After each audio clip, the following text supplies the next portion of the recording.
Good morning, my name is Chris Fox, and today we're talking Battletech, and specifically why you should be interested in the setting if you're unfamiliar with it. Battletech is one of the most amazing games that has flown under the radar and a lot of people have missed. You might have played MechWarrior 5, you might have played MechWarrior Online, maybe the harebrained schemed game that was kickstarted a few years back in, I think, 2019. There have been some amazing video games over the years, but a lot of people don't know a lot about the setting and want to know more. If so, this is the video for you. Battletech is, in a nutshell, Firefly. If you're familiar with the TV show Firefly, that could form almost an exact backdrop. But it has the addition of big stompy mechs. So instead of fighting with tanks or fighting with ships in the air most of the time, our battles are being determined by giant robots that stand 10 to 12 meters tall and weigh between 20 and 100 tons. They're awesome fun to play, and the rules around playing them are really cool. The universe is very feudal. If you look at the first 10 minutes of Firefly, and if you haven't seen that TV show, highly recommend you just pause this video and go find it and watch it and binge it. You can thank us when you get back. That show is amazing. And it really shows you what the Battletech universe is like. You have this amalgamation of cultures where languages have been mixed together. You have the Draconis Combine as one of the royal houses. It's very feudal. They're very samurai. And yet they also have like a Swedish contingent. It's very interesting. And it matches Firefly a lot in that way. You have both levels of extreme tech where you've got the kind of rusted out hulks like the Serenity that are just barely flying, thanks to Kaylee being a great mechanic. And on the other side, you have the Alliance ships that are top of the line and have amazing technology. But the big difference is that in Battletech, the Star League, the equivalent of the Alliance, fell centuries ago.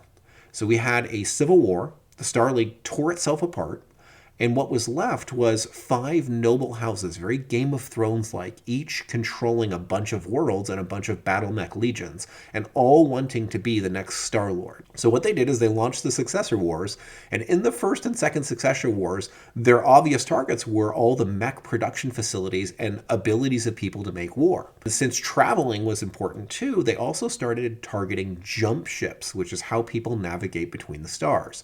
So mankind basically clubbed themselves back into the Stone Age.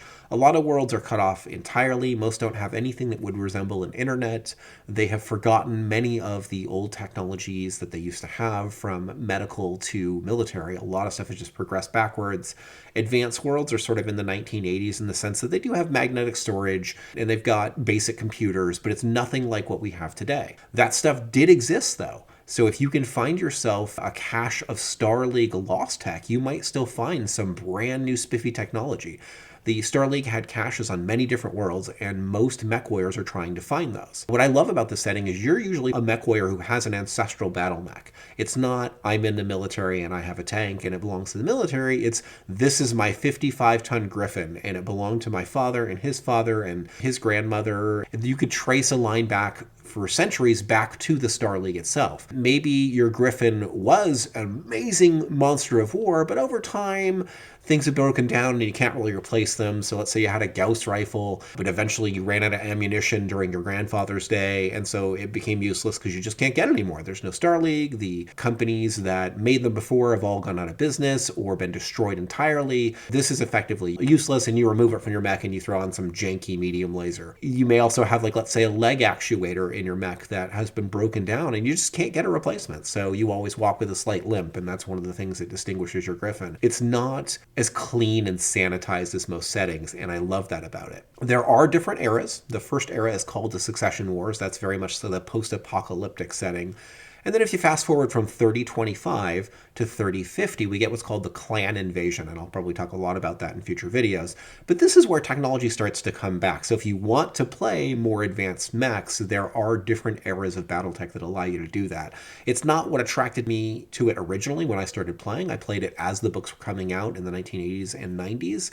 And for us, it was so fun to see the timeline progress and read the novels. The second video in the series is going to be the novel reading order. There's like 50 of them, and some of them are real duds, but a lot of them are amazing. And if you read them in the right order, there's callbacks from series to series. I had several authors that were working together, and they hold up really well today. I've just reread them recently. So again, I'll have that in another video. But this one, I want to focus on why Battletech itself is fun. And when I say fun, I don't mean from a video gaming perspective. I mean, if you're used to playing D&D, and you're looking for other settings that are great to play a role-playing game, this could be one of them.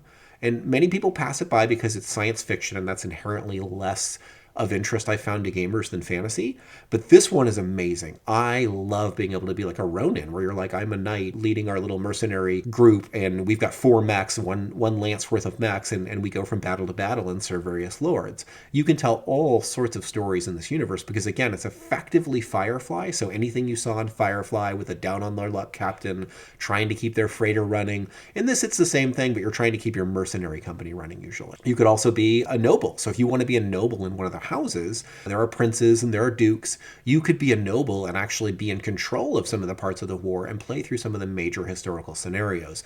It's such a rich setting and it has so many stories to offer.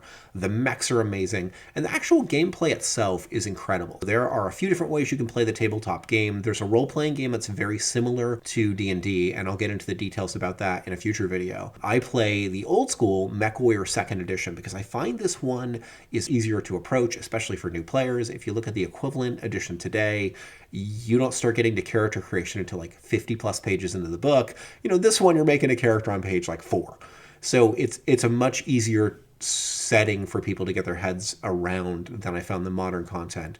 And I'll have a video that breaks down all of those. But for now, I want to talk about the cool stuff in this setting. You can really play a long-term story, and the mech warfare is incredibly fun. Just getting the resources to keep fighting, finding resupply and munitions, and getting from system to system can be an adventure of itself. So if you like science fiction, if you like space opera, if you like military science fiction, Battlestar Galactica, this is a game for you, and I highly recommend checking out Battletech. Big stompy mechs set in Firefly with an overreaching Game of Thrones-like political setting. It's very feudalistic. So if you have questions in the comments, I'd love to hear those. This is just designed to be like an intro primer, show you a little bit of artwork and tell you a little bit about the setting. And then in the next video, which will come out in 2 days' time, I'm going to go over the novel reading order, and you're going to see why certain books are read in the order that they are, what they'll tell you about the setting, and kind of what you need to know. And then after that, I'm going to have a how-to play Battletech video released 2 days after that. 3 videos this week. By the end of the week, you will know why Battletech is cool, what novels you want to read, and how to actually play the game itself. If you got something out of this video and would like to support the channel, I am a science fiction and fantasy author, and there are links to my books in the comments. Just pick something up. It's on Audible too if you like that. Thank you.